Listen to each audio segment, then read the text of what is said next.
जी जनाब, ये हमारी एएस एंड ए लेवल की बुक है और कंप्यूटर साइंस, और इसके जो ऑथर आपको पता है David Watson and Helen Williams. और बाकी इसके इनसाइड आपको ये डिवीजन कुछ इसने यहाँ पे दिखाई भी हुई है। और वैसे इसका सिलेबस ऑनलाइन भी अवेलेबल है, वहाँ से भी जाके आप इसकी डिवीजन देख सकते हो। ऑलरेडी चूंकि आप बुक पढ़ रहे हो और पेपर नंबर 4 पे आ चुके हो, इसका मतलब ऑलरेडी आपको इसका कम से कम आइडिया है कि कंप्यूटर साइंस की बुक में आपने जो टोटल नंबर ऑफ चैप्टर्स मेरे साथ करने हैं उसका कंटेंट ये है। ईएस लेवल में आपको पता है जो चैप्टर 1 है, it's all about information representation in multimedia. अगर आप गौर करो, ओ लेवल में भी ये चैप्टर था डेटा रिप्रेजेंटेशन के नाम से। उन्होंने उसी को थोड़ा सा इसमें उन लोगों के लिए आसान है जो ओ लेवल करके आ रहे हैं, उनकी ऑलरेडी बैकग्राउंड बनी होती है। तो उसके इनसाइड हमें 3 टॉपिक्स को बुलेटेड फॉर्म में लिख दिया गया। पहला टॉपिक है ऑल अबाउट डेटा रिप्रेजेंटेशन। आप डेटे को जो रिप्रेजेंट करते हो, जो कि आपको यहाँ पे 3 नंबर सिस्टम के साथ अंडरस्टैंडिंग डेवलप की जाती है। वैसे तो 4th भी है, ऑक्टल भी होता है, लेकिन बाइनरी, डेसिमल और हेक्साडेसिमल, 3 नंबर सिस्टम्स को आपको यहाँ पे इंट्रोड्यूस करवाया जाता है। फिर आपको ये बताया जाता है कि टेक्स्ट फाइल किस तरह स्टोर होती है कंप्यूटर्स के मेमोरी के अंदर, किन वैल्यूज के साथ वो अपने पास उसको रखता है बाइनरी में। और दूसरा, आपका जो मल्टीमीडिया कंटेंट होता है जिसमें आपके इमेजेस हो गए, आपकी ऑडियोज होगी, वीडियोस हो गए, उनको किस तरह स्टोर करता है। ये स्टोरेज के पॉइंट ऑफ व्यू से आपको इन टॉपिक्स को अंडरस्टैंड करना पड़ता है। Data representation, how to represent your values in case of text file और मल्टीमीडिया कंटेंट, उसको किस तरह स्टोर किया जाएगा, उसकी रिप्रेजेंटेशन मेमोरी में कैसे होगी। उसके लिए फिर आपको 3 नंबर सिस्टम को स्टडी करना पड़ता है, binary, hexadecimal and then obviously denary या डेसिमल। आपको पता है, ये तो हम डे 1 से, जब हम क्लास 1 में थे, डेनरी नंबर सिस्टम से हमें इंट्रोड्यूस करवा दिया गया था। इसकी बेस भी बता दी गई थी, इसका ब्लॉक जो आपका 0 से लेके 9 तक वो भी बता दिया गया था। लेकिन जब कंप्यूटर साइंस के हम फील्ड में आए तो हमें बताया ये गया कि 2 और नंबर सिस्टम वेरी इंपॉर्टेंट है। एक बाइनरी है जिसमें बेस 2 होती है, और इसकी जो ब्लॉक होता है वो 0 एंड 1 नंबर सिस्टम में इंक्लूडेड होता है। जहां तक हेक्साडेसिमल है, उसकी रिप्रेजेंटेशन आपको पता है, बेस चूंकि 16 है, always remember 1 less than the base, the total values starting always from 0 and last value is 15। हाँ, एक ही रिप्रेजेंटेशन उसके लिए जो कि नंबर 10 बनता है उसको एक के साथ रिप्रेजेंट करते हैं इन केस ऑफ हेक्साडेसिमल। 0 से 9 वही सिस्टम चलता है जो डेसिमल में है, उसी को वो वहां पे जो है वो कॉम्प्लीमेंट करता है। लेकिन 10 की रिप्रेजेंटेशन हेक्साडेसिमल में ए के साथ होती है, 11 की बी के साथ होती है, 12 की सी के साथ होती है, 13 की डी के साथ, 14 ई के साथ, and last but not the least है जो 15 होता है एफ के साथ रिप्रेजेंट होता है। ये आपका हेक्साडेसिमल में। और ऑलवेज रिमेंबर, बेस से एक लेस होती है, चाहे वो डेसिमल हो, डेनरी 0 to 9, बाइनरी हो बेस 2 0 1, एंड हेक्साडेसिमल बेस 16 0 से 15 डिजिट्स तक। और जब कभी डेटा स्टोर होता है तो उसको आप मेमोरी में, आप उसको अगर कंप्रेस्ड फॉर्म में स्टोर करते हो तो आपका डेटा ज्यादा स्टोर होने की कैपेसिटी बढ़ जाती है। अगर आप उसको अनकंप्रेस्ड डेटा फॉर्म, आपको पता है आपकी स्पेस भी ज्यादा ऑक्यूपाई करता है। दूसरी रीजन होती है कंप्रेस करने की, आप कहीं उसको ट्रैवल करवाना चाह रहे हो, इंटरनेट के ऊपर उसको सेंड करना चाह रहे हो, जैसे बोलते हैं अपलोड करना या डाउनलोड करना। तो आप चाहे वो इमेजेस हो, चाहे वो आपकी ऑडियोज हो, वीडियोज हो, या आपका टेक्स्ट फाइल हो, कंप्रेशन के एल्गोरिदम आपको 2 तरह के आपको सिखाए जाएंगे, एक लॉसी, एक लॉसलेस। हाँ, दोनों कब यूज करते हैं, टेक्स्ट फॉर्मेट में कौन सा मोस्ट सुटेबल होता है, बिटमैप इमेजेस के लिए कौन सा सुटेबल होता है, कलर के लिए कौन सा, ब्लैक एंड व्हाइट के लिए कौन सा, और बाकी आपकी जो कंटेंट है कंप्रेशन के किस एल्गोरिदम को सपोर्ट देता है, टेक्स्ट फाइल के लिए किस एल्गोरिदम को हम देते हैं कंप्रेशन की टेक्निक को, लॉसी या लॉसलेस, किसके लिए कौन सा बेस्ट है। ठीक है, तो लॉसलेस हम देखेंगे, लॉसलेस क्या है, और लॉसी में डिफरेंशिएट भी करेंगे, और फिर इसमें सूटेबल वर्जन उसका देखेंगे कंप्रेशन में कौन कौन सा होता है। This is all about chapter number 1। Chapter number 2 is all about networking.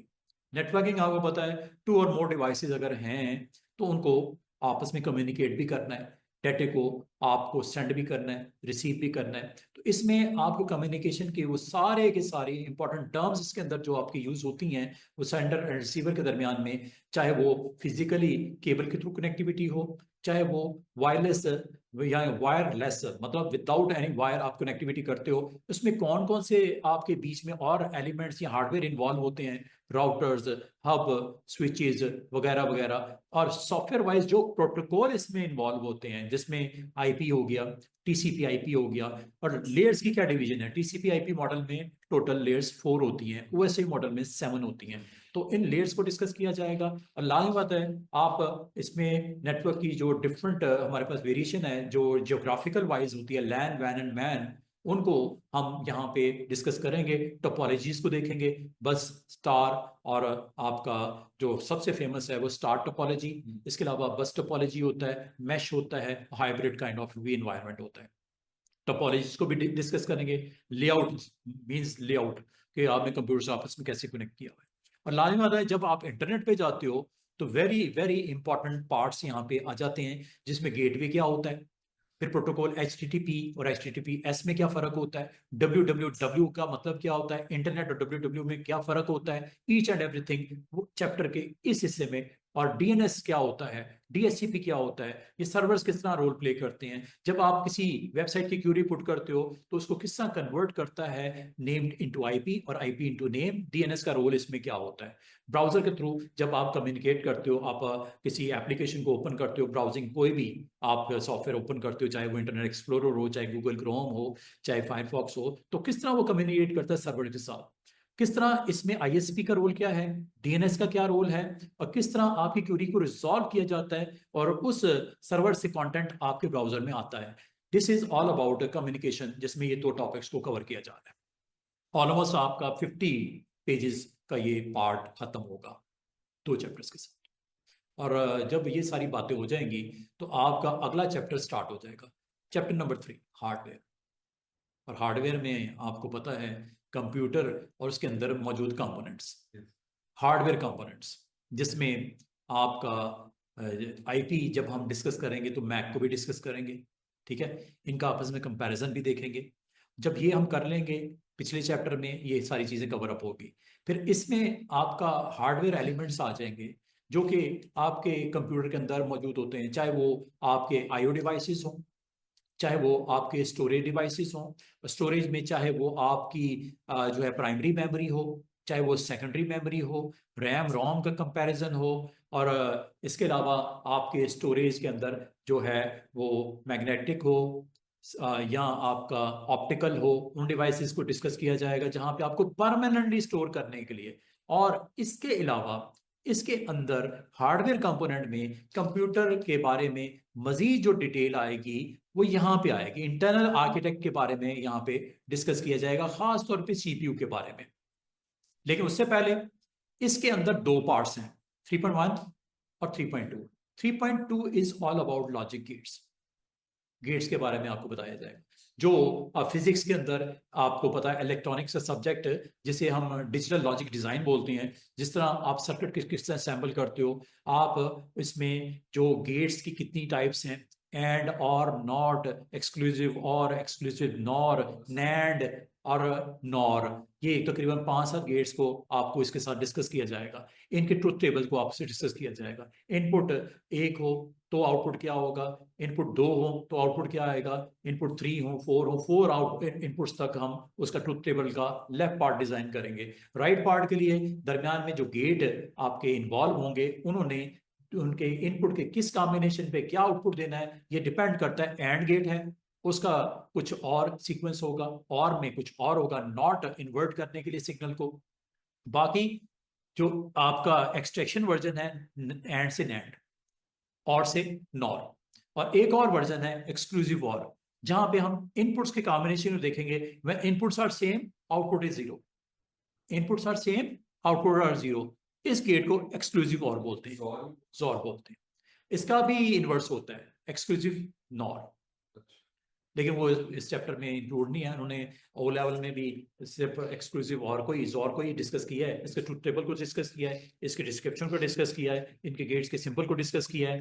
फिर आपको इस चैप्टर में जो पढ़ाया जाएगा 1 में, 2 में, 3 में। इसको एडवांस थ्योरी में लाजमी होता है, जब आप गेट्स को डिस्कस करोगे, सर्किट्स बनाओगे, उस कॉम्प्लेक्स सर्किट को अगर आपने सिंप्लीफाई करना हो, इक्वेशन को, जैसे बूलियन एक्सप्रेशन बोलते हैं या बूलियन अलजेब्रा बोलते हैं, इसको सिंप्लीफाई किया जाएगा इक्वेशन के अंदर। इक्वेशन को जिसमें नंबर ऑफ आपके इनपुट्स होंगे, इनके रिड्यूस किया जाएगा। उसमें चाहे बूलियन अलजेब्रा यूज कर लो, उसके कुछ थ्योरम्स हैं, पोस्टुलेट्स हैं, वो हम अटेम्प्ट करेंगे इक्वेशन को स्मार्ट करने के लिए, ताकि आपका जो लॉजिक सर्किट का साइज कम हो जाए, आपकी जो उस पर कॉस्ट आनी है वो रिड्यूस हो जाए। गेट्स जितने कम होंगे उतना स्मूथ आपका और कॉस्ट भी कम हो जाती है। हाँ, उसको रिड्यूस करने के लिए हमारे पास बूलियन अलजेब्रा के अलावा आपको सीखना पड़ता है के मैप। ये जो मैंने दो चीजें नाम ली हैं 3 के साथ, आपका एडवांस थ्योरी कनेक्ट होगी चैप्टर नंबर 15। Yes sir. जिसका चैप्टर नंबर 3 अच्छा होता है ना। और ये देखो 3.2 का एडवांस वर्जन, बुनियादी अलजेब्रा और लॉजिक सर्किट। इसमें के मैप भी आएगा, कार्नक मैप, जिसमें आपको उसको किस तरह बिल्ड करते हैं, उसको किस तरह आप 0 और 1 के साथ उसको आप सर्कल्स के थ्रू उनको आप पेयर बनाते हो। पेयर बनाने के बाद उसमें किस तरह एलिमिनेट होती हैं वैल्यूज और रिड्यूस हो जाता है आपकी पूरी इक्वेशन। तो इंशाल्लाह वो डिस्कस करेंगे। जहां तक लॉजिक सर्किट की बात है, प्रोसेसर एंड पैरेलल प्रोसेसिंग, ये आपका कनेक्ट हो रहा है चैप्टर नंबर 3 का 3.1, जिसमें आपको बताया जाएगा सीपीयू, जो उसके दो इंटरनल कंपोनेंट्स हैं, आईओ डिवाइसेस, और दूसरी तरफ आपका मेमोरी डिवाइसेस, और थर्ड आपका सीपीयू। ये तीन आपस में किस तरह आपस में डिफरेंट बसेस के साथ कम्युनिकेट करते हैं, जिसमें डाटा बस डिस्कस की जाएगी, आपकी एड्रेस बस डिस्कस की जाएगी, आपकी कंट्रोल बस डिस्कस की जाएगी। इसके अलावा रजिस्टर्स को डिस्कस किया जाएगा, सीपीयू के इंटरनल रजिस्टर्स, जिसमें करंट इंस्ट्रक्शन रजिस्टर को डिस्कस किया जाएगा। फिर कंट्रोल यूनिट के साथ जो मेनली प्रोसेसिंग के लिए, अरिथमेटिक प्रोसेसिंग के लिए यूज होता है, एएलयू, उसको डिस्कस किया जाएगा। फिर रजिस्टर्स में आपके करंट इंस्ट्रक्शन रजिस्टर, फिर उसके बाद प्रोग्राम काउंटर, किस तरह वो वैल्यूज को सीपीयू पास करेगा, एड्रेस को पास ऑन किया जाएगा, मेमोरी एड्रेस रजिस्टर, और मेमोरी रजिस्टर आपके मेमोरी की उस लोकेशन से कंटेंट को, इंस्ट्रक्शन को पुट करेगा into memory data register. Memory data register फिर पास ऑन करता है उसको सीपीयू तक ट्रांसलेट करने के लिए, डीकोड करने के लिए करंट इंस्ट्रक्शन रजिस्टर को। फिर वो उसको डीकोड करने के बाद वो सारा प्रोसेस, उसको हम सीपीयू की जो लाइफ साइकिल है, जो आपका मॉडल का नाम है आपका क्या करता है, इंस्ट्रक्शन को फेच करता है, डिकोड करता है और एग्जीक्यूट करता है, फेच डिकोड एग्जीक्यूट। उस मॉडल को डिस्कस करेंगे विद दोस रजिस्टर्स। कुछ समझ आ रही है बात की? और इसी को हम कनेक्ट करेंगे चैप्टर नंबर 15 के इस सेगमेंट में 15.1 के साथ। अगर इसके प्रीवियस चैप्टर को गौर करो तो प्रोटोकॉल्स मैंने आपको बोले, प्रोटोकॉल्स आपको हर लेयर के अपने प्रोटोकॉल्स होते हैं। 4 लेयर्स होती हैं। एप्लीकेशन प्रोटोकॉल जो टॉप पे आपकी है, ब्राउजर इज एप्लीकेशन लेयर पे वर्क करता है, जहां पे इंपॉर्टेंट प्रोटोकॉल्स सारे के सारे इसमें डिटेल में डिस्कस करेंगे। अगर आपने ये चैप्टर पढ़ा हो, इसमें देखा होगा HTTP है, HTTPS है, FTP है, फिर आपका ईमेल प्रोटोकॉल्स भी होते हैं, IMAP हो गया, POP3 POP4 हो गया, ठीक है, SMTP हो गया, ये सारे आपके एप्लीकेशन लेयर के प्रोटोकॉल्स हैं। फिर TCP प्रोटोकॉल आपका ट्रांसपोर्ट लेयर के प्रोटोकॉल, फिर IP एंड ये आपके सारे प्रोटोकॉल्स जो इसके बिलो लेयर के हैं। और ये सारे प्रोटोकॉल्स को डिस्कस किया जाएगा, और किस तरह राउटर्स आपके डाटा पैकेट्स को ट्रैवल करते हैं फ्रॉम सोर्स टू डेस्टिनेशन, वो इसमें डिस्कस किया जाएगा। पैकेट का साइज क्या होता है, पैकेट किस तरह, उसकी कंपोजिशन क्या होती है, सोर्स आईपी क्या होता है, डेस्टिनेशन आईपी होता है, पे लोड होता है, किस तरह वो ट्रैवल करता है, किस तरह उसकी पैकेट को वो डिवाइड करता है और रीअसेंबल करता है डेस्टिनेशन साइड पे। और डेस्टिनेशन साइड पे जब जाता है, चूंकि ये रूट्स लेता है डिफरेंट डिफरेंट, कोई रूट के ऊपर पहले पैकेट पहुंच जाता है, कोई बाद में पहुंच जाता है, तो रीअसेंबलिंग होती है। और इसके अलावा एरर को आइडेंटिफाई करने के मैकेनिज्म होते हैं, जो इस चीज को मेक श्योर करते हैं कि पैकेट जो रिसीव हुए हैं आउट ऑफ ऑर्डर तो नहीं गए, कोई आपका कहीं पे कोई पैकेट ड्रॉप तो नहीं हो गया। तो इसमें वो सारे कॉन्सेप्ट जो है एरर चेक करने के, पैरिटी चेक, ARQ, इको, और कौन सा होता है, चेक डिजिट वगैरह। इसका मेन मकसद ये होता है कि रिसीविंग साइड पे, डेस्टिनेशन साइड पे आया, वो रिसीव हो रहा है और एररलेस है, एरर फ्री है, और ये सारी चेकिंग होने के बाद फिर उसको डिलीवर करता है। जो मेन राउटर कंपोज करके असेंबल करके फाइनल डेस्टिनेशन तक। तो ये जो दो डिफरेंट इसमें switching, circuit switching end packet switching, इसका कंपैरिजन है, ये हम बताएंगे एडवांटेज डिसएडवांटेज के साथ। उससे पिछले चैप्टर में जो आपने किया होगा, आपके डेटे को रिप्रेजेंट करने के डिफरेंट डिफरेंट वेरिएशन आपसे डिस्कस कर ली जाएंगे। टेक्स्ट फाइल कैसे रिप्रेजेंट होती है, आस्की कोड क्या होता है, किसको किस कैरेक्टर के साथ रिप्रेजेंट करते हैं, किस तरह उसकी बाइनरी वैल्यूज में कन्वर्जन होती है, ए की क्या होती है आस्की वैल्यू, उसको बाइनरी फॉर्मेट में कैसे करते हैं। ए की आस्की वैल्यू 65 होती है डेसिमल में, उसका एग्जैक्टली डेनरी सॉरी एग्जैक्टली बाइनरी या उसका हेक्साडेसिमल वैल्यू क्या होती है। कन्वर्जन आपको सिखा दी जाएंगी चैप्टर नंबर 1 में, सिंपल कन्वर्जन सिखा दी जाएंगी चैप्टर नंबर 1 में, लेकिन रियल नंबर की कन्वर्जन सिखाई जाएगी चैप्टर नंबर 13 में। ये आपने देखा होगा ये, बिल्कुल। तो मेंटिसा एक्सपोनेंट, उसके डिफरेंट फॉर्मेशंस हैं, प्लस के साथ कैसे, माइनस के साथ कैसे, डॉट को किस तरह रिप्रेजेंट करेंगे, क्योंकि डॉट की रिप्रेजेंटेशन या डेसिमल की रिप्रेजेंटेशन चैप्टर 1 में नहीं सिखाई जाती, तो चैप्टर नंबर 13 में रियल नंबर की कन्वर्जन्स आएंगी। फिर आप अपने डेटे को जो फ्यूचर यूज के लिए जब स्टोर करोगे, तो फाइल की ऑर्गेनाइजेशन के कौन कौन से मॉड्स हैं, ओपन या एक्सेस कैसे किया जाता है, रीड मोड क्या होता है, राइट मोड क्या होता है, अपेंड मोड क्या होता है, सीक्वेंशियल क्या होता है, रैंडम ऑर्गेनाइजेशन क्या होती है, किस तरह सेक्स करते हैं, कैसे स्टोर करते हैं, रिट्रीव वगैरह कैसे करते हैं। फिर जी ये वो सारा चीज है जो आपको मैंने बाइनरी नंबर की रिप्रेजेंटेशन, फ्लोटिंग पॉइंट की रिप्रेजेंटेशन कैसे होगी, इसकी मैनिपुलेशन कैसे होगी। और इससे पहले आपको डेटा टाइप्स के बारे में बता दिया जाएगा। आमतौर पे नॉर्मल डेटा टाइप तो सिंपल सिंपल सी होती हैं, जिसमें आपकी इंटीजर है data type famous one, string या टेक्स्ट है फेमस वन, डेट है, बुलियन है। लेकिन कुछ ऐसी डेटा टाइप्स भी होती हैं जो एज ए प्रोग्रामर आप जो है सॉल्यूशन को एड्रेस करने के लिए वो डेटा टाइप्स को इंट्रोड्यूस करवाते हो, जैसे यूजर डिफाइंड डेटा टाइप्स बोलते हैं। और वो कौन कौन सी होती हैं, stack queue and link list.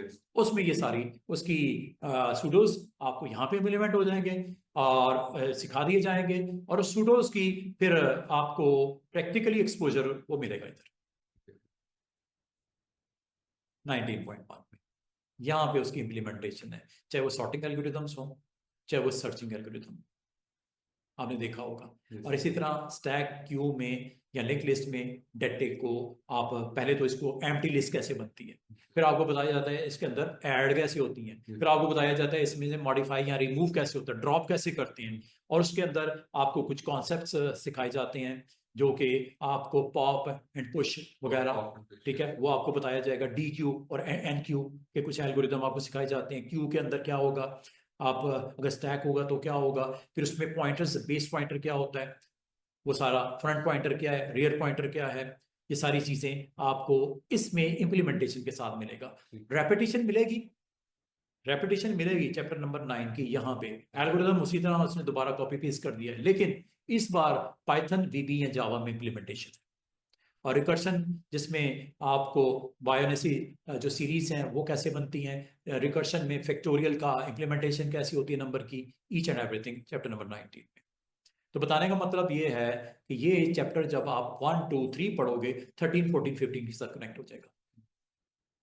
और ये है ये चैप्टर नंबर 16, जिसमें सिस्टम सॉफ्टवेयर एक सेगमेंट है, और वर्चुअल मशीन आजकल के दौर में क्लाउड के ऊपर जो काम हो रहा होता है, मेरी अपनी एक्सपर्टीज इसमें है, चाहे वो अमेजोन का क्लाउड हो, चाहे गूगल का क्लाउड हो, चाहे माइक्रोसॉफ्ट का क्लाउड हो। तो उन क्लाउड्स के ऊपर जब आप वीएम्स को लॉन्च करते हो, तो वर्चुअल मेमोरी क्या होती है और वर्चुअल मशीन्स क्या होती हैं, और क्या पर्पस होता है, आपका operating system, host operating system के अंदर गेस्ट ऑपरेटिंग सिस्टम को कैसे इंट्रोड्यूस करवाते हैं, वर्चुअल मशीन कैसे वर्क करती हैं। और ट्रांसलेशन सॉफ्टवेयर का मतलब होता है कि आप जब कोडिंग करते हो उसको कंपाइलेशन की जरूरत पड़ती है, क्योंकि मशीन की अंडरस्टैंडिंग आपकी हाई लेवल लैंग्वेज की नहीं होती, उसको लो में कन्वर्ट करना, मशीन कोड में कन्वर्ट करना जरूरी होता है। इसमें 3 चीजें आपको सिखाई जाएंगी।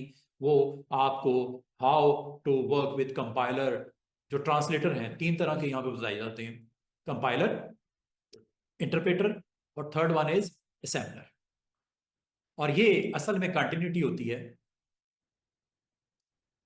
चैप्टर नंबर 5 की, जिसमें ऑपरेटिंग सिस्टम के रोल्स बताए जाएंगे। आपको पूरा इसने डायग्रामेटिकली बताता है कि ऑपरेटिंग सिस्टम के अंदर इसकी मेन रोल्स क्या होते हैं। मेमोरी मैनेज करना रोल, ठीक है, फिर सिक्योरिटी प्रोवाइड करना रोल, फिर आप इसके अंदर आपको इंटरेक्शन करने के ग्राफिकल यूजर इंटरफेस दे दे या CLI, दोनों ये HCI में आते हैं, ह्यूमन कंप्यूटर इंटरफेस।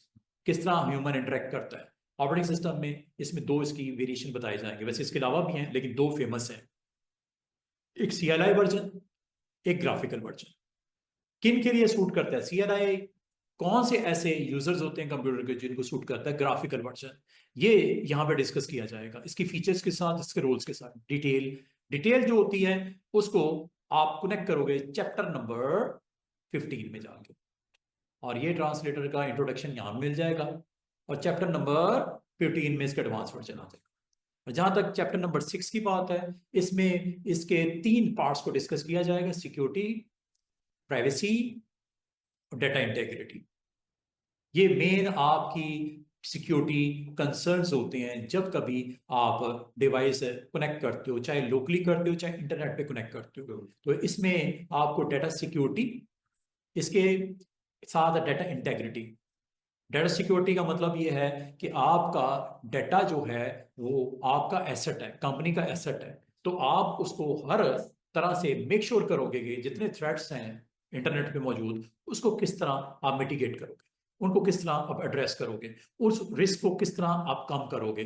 इसमें डेटा सिक्योरिटी में आप आमतौर पे जब ऑनलाइन बिजनेस करते हैं तो वहां पे भी आप जब किसी वेबसाइट के साथ कनेक्ट होते हो तो आप मेक श्योर करते हो कि यहाँ पे कोई ऐसे आपका सिक्योरिटी वाइज इसको मेक श्योर किया गया है कि जब मैं इस वेबसाइट से कनेक्ट होऊंगा, मैंने यहाँ पे शॉपिंग के लिए कार्ट के अंदर कुछ प्रोडक्ट्स को भी ऐड करना है, मैंने फाइनली अल्टीमेटली जब साइन ऑफ करने से पहले मैं उसको बिलिंग के लिए जाऊंगा तो मैं अपना क्रेडिट कार्ड की इन्फॉर्मेशन, अपनी पर्सनल इन्फॉर्मेशन अगर देता हूं, कहीं को कॉम्प्रोमाइज तो नहीं हो जाएगी, कहीं हैकर इंट्रूडर उसको ई ड्रॉपर जिसे बोलते हैं, वो किसी इन्फॉर्मेशन को हैक करके उसका मिसयूज तो नहीं हो जाएगा। और दूसरा ये होता है जब कभी आप डाटा पास ऑन करते हो तो आपका एक जो कंसर्न होता है डाटा इंटेग्रिटी वाइज कि कोई उसको टेम्पर ना करते, कोई इसको जाके कंटेंट को डिस्टर्ब ना करते, चाहे वो वेबसाइट हो, चाहे आपकी ईमेल हो, चाहे आपकी फाइल हो। डाटा इंटेग्रिटी को मेक श्योर करना भी जरूरी होता है। और प्राइवेसी भी इसको और इसमें कौन कौन से एल्गोरिदम हैं, इंक्रिप्शन कैसे की जाती है और क्यों की जाती है, क्या हैकिंग उससे रुक जाती है, नो, क्या आपका डाटा आपका जो है एक्सपोज हो जाता है, नो, डाटा आपका चूंकि इनक्रिप्टेड फॉर्म में होता है। हाँ, इसमें इंक्रिप्शन के दो डिफरेंट मैकेनिज्म है, एक सिमेट्रिक है एक एसिमेट्रिक है, जहां पे पब्लिक की एंड प्राइवेट की का कॉम्बिनेशन होता है, और अल्टीमेटली आपका डाटा एन्क्रिप्ट होने के बाद ट्रैवल करता है और उसको फिर किसी सूरत में, हाँ जी जैसे ना यहां तक समझ आ रही है। चैप्टर नंबर 6 में इन मेन 3 सिक्योरिटी कंसर्न्स को एड्रेस किया जाएगा: सिक्योरिटी, प्राइवेसी, डाटा इंटेग्रिटी। और ये मेजर टॉपिक्स हैं दो, इसको यहाँ पे एड्रेस किया जाएगा, और इसका एडवांस थ्योरी भी लाजमी है अगले चैप्टर्स में 16 पे, ठीक है। और फिर आपको इसके पेपर 1 का ये सेकंड लास्ट चैप्टर होगा, गपशप है, एथिक्स एंड ऑनरशिप, जिसमें आपको बताया जाएगा legal, moral, ethical and cultural implications क्या होती हैं, कॉपीराइट इश्यूज में क्या क्या इश्यूज होते हैं, और एआई को यहाँ पे इंट्रोडक्शन इसका दे दिया जाएगा, जिसकी फिर चैप्टर नंबर 17 या 18 में इसकी डिटेल आ रही है। तो ये आपका चैप्टर नंबर 7 है। और जहां तक लास्ट चैप्टर है पेपर 1 का, इट्स ऑल अबाउट डेटाबेसेस। और डेटाबेस में आपको डेटाबेस कॉन्सेप्ट दिए जाएंगे कि डेटाबेस के अंदर डेटाबेस होता क्या है, डेटाबेस के इनसाइड मेन जो ऑब्जेक्ट्स होते हैं, टेबल होता है, टेबल के अंदर फील्ड्स होती हैं, फील्ड के साथ डेटा टाइप्स होती हैं, ये सारी चीजें, उसके साथ कुछ प्रॉपर्टीज होती हैं, वो सारी चीजें इसमें डिस्कस की जाएंगे। स्ट्रक्चर किसका बनता है, उस स्ट्रक्चर में आपकी कोई ऐसी फील्ड भी होती है जिसे प्राइमरी की के तौर पे हम डेजिग्नेशन उसकी देते हैं, वो ऐसी फील्ड होती है जो पूरे रिकॉर्ड को रिप्रेजेंट करने के लिए यूनिक वैल्यू कैरी कर रही होती है। जैसा नादरा का डेटाबेस अगर कहें, CNIC is the your primary की, और प्राइमरी की डेफिनेशन है, डिस्क्रिप्शन है, एग्जाम्पल के साथ है। फिर एक फॉरेन की भी होती है, जब रिलेशनशिप बनता है तो रिलेशनशिप में प्राइमरी एंड फॉरेन की को किस तरह आप मेक श्योर करते हो, इंटेग्रिटी को किस तरह श्योर करते हो, क्या फॉरेन की और प्राइमरी की। इसके अलावा इसमें जो चीज़ आएगी जो सबसे इंपॉर्टेंट होती है वो होती है डेटाबेस के अंदर आपका normalization, zero normalization. Flat file पड़ी हुई है, उसको किस तरह रिलेशंस में डिवाइड कर, एक क्लास है, स्टूडेंट्स का एक रिलेशन बना, क्लास का एक रिलेशन बना, टीचर का एक रिलेशन बना, इनको आपस में आपने किस तरह वन टू वन करना है, वन टू मैनी करना है, मैनी टू मैनी करना है। नॉर्मलाइजेशन के थ्रू एक पूरा प्रोसेस किया जाता है जिसमें फर्स्ट नॉर्मल फॉर्म में कन्वर्ट होता है, फर्स्ट से सेकंड में आता है और फाइनली वैसे तो 5NF तक होता है, लेकिन हम बुक में 3NF तक करेंगे और इससे आपका डाटा नॉर्मलाइज भी हो जाएगा, रिलेशन बन जाएंगे। फिर इसको मैं आपको प्रैक्टिकली इसको हम करेंगे टेस्ट इन माइक्रोसॉफ्ट एक्सेल ताकि आपको थोड़ा सा प्रैक्टिकली भी एक्सपोजर मिल जाए। फिर ये DBMS जो कि एक सॉफ्टवेयर के फॉर्म में सॉफ्टवेयर है, डेटाबेस मैनेजमेंट सिस्टम, इसमें प्रैक्टिकली इसमें मैं आपको इसकी इम्प्लीमेंटेशन करवाऊंगा माइक्रोसॉफ्ट एक्सेस में। टेबल का स्ट्रक्चर बनवाऊंगा, टेबल के अंदर डाटा पॉपुलेट होगा, डाटे को हम डाटा इंसर्ट कैसे होता है, डाटा मॉडिफाई कैसे होता है, डाटे को एक्सट्रैक्ट कैसे करते हैं, क्यूरीज क्या करती हैं, रिपोर्ट्स क्या करती हैं, फॉर्म्स क्या करते हैं। फिर इसमें दो इंपॉर्टेंट आपकी SQL के अंदर दो ब्रांचेज होती हैं, एक DDL कहलाती है, एक DML कहलाती है। स्ट्रक्चर क्यूरी लैंग्वेज क्या करती है, जो डाटा डेफिनेशन लैंग्वेज के थ्रू डिफाइन किया जाता है, स्ट्रक्चर बनाया जाता है, फील्ड्स के साइज सेट किया जाता है, फील्ड के नेम दिए जाते हैं, उनके अंदर उनकी प्रॉपर्टी सेट कर देते थे, प्राइमरी की ये है। इसमें कुछ बड़ी स्पेसिफिक कमांड्स होती हैं जिसमें क्रिएट कमांड है, इसके अलावा ऑर्डर की कमांड है, कमांड्स भी चलती हैं। SQL स्ट्रक्चर क्यूरी लैंग्वेज होती है very very close to your English language. तो आप SQL कोई भी डेटाबेस के अंदर काम करने वाले के लिए वेरी इंपॉर्टेंट लैंग्वेज होती है, इसको अंडरस्टैंड करना, सीखना, इंप्लीमेंट करना। और डाटा को अगर मैनिपुलेट करना है, मैनिपुलेट का मतलब डाटा इंसर्ट करना, मैनिपुलेट का मतलब डाटा को मॉडिफाई करना, मैनिपुलेट का मतलब है डाटे को किसी रिकॉर्ड को डिलीट करना, ये मैनिपुलेशन कहलाती है। डाटे को एक्सट्रैक्ट करना, सेलेक्ट क्यूरी, इंसर्ट क्यूरी, ये सारी क्यूरीज की टाइप्स हैं, कमांड्स हैं, वो सिखाई जाएंगी with its where clause order with this is. ये सारी कमांड्स का एक पूरा स्ट्रक्चर है, ये आपको DML और DDL ये दोनों बताई जाएंगी। This is all about paper 1।